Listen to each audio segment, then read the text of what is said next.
This is KSL News at 6. Good evening. Tonight, thousands are at risk as a hepatitis A outbreak continues to grow. The Utah State Health Department says in 2015, we only saw 8 cases of hepatitis A statewide. Last year, they saw 130 cases. On Sunday, the Salt Lake County Health Department urged nearly 2,000 people to get vaccinated against hepatitis A following a sick employee at a West Jordan 7-Eleven store. Now, thousands more at risk following a similar situation at the Spanish Fork Olive Garden and Sonic.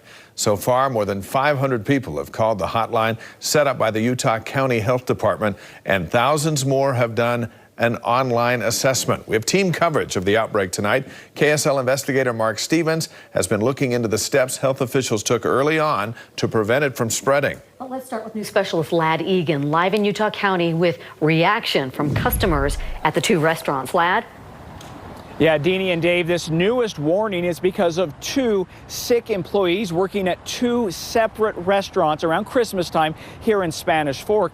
The worry is that this potential exposure could spread the hepatitis A outbreak into the general population.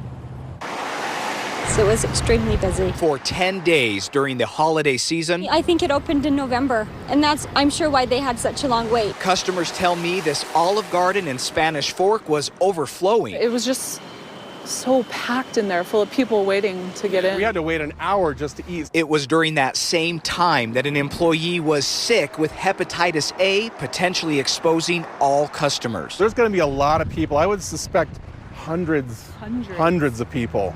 Maybe 1,000 plus. Now the rush is on for those exposed to get the vaccine. Sean and Lily Wheatfield had to check 3 pharmacies. It was kind of an inconvenience a little bit, but I'd rather be safe than sorry. I'm glad that we went and got our shot. The phones are ringing off the hook at the Utah County Health Department's hotline. It's very important that we find individuals that were potentially exposed. And it's not just Olive Garden. Down the street, a different employee at the Sonic drive-in, also sick with hepatitis A, potentially exposing customers there on Christmas Eve and the day before. And the hard thing about it is that you're infectious with hepatitis A before you are even symptomatic a lot of times. The health department says it's okay for them to stay open, and both restaurants had customers returning today. They just said that they had disinfected for 7 days in a row and that 2 agencies had cleared it. But I felt good, and I have some friends that have gone since they've had the problem.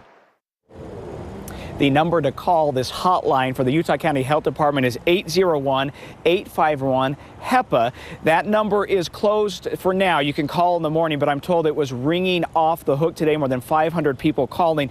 Let me tell you the dates to remember. For the Sonic Drive-In, it was December 23rd and December 24th. Here for this Olive Garden, which is a new restaurant, it was a longer time frame from December 21st all the way through to December 30th. And Deanie, that's why it's thought that thousands could potentially be exposed here, that longer time frame, and just how popular this restaurant is. Yeah, that couple said they waited for an hour. So, Ladd, thank you for the update. With the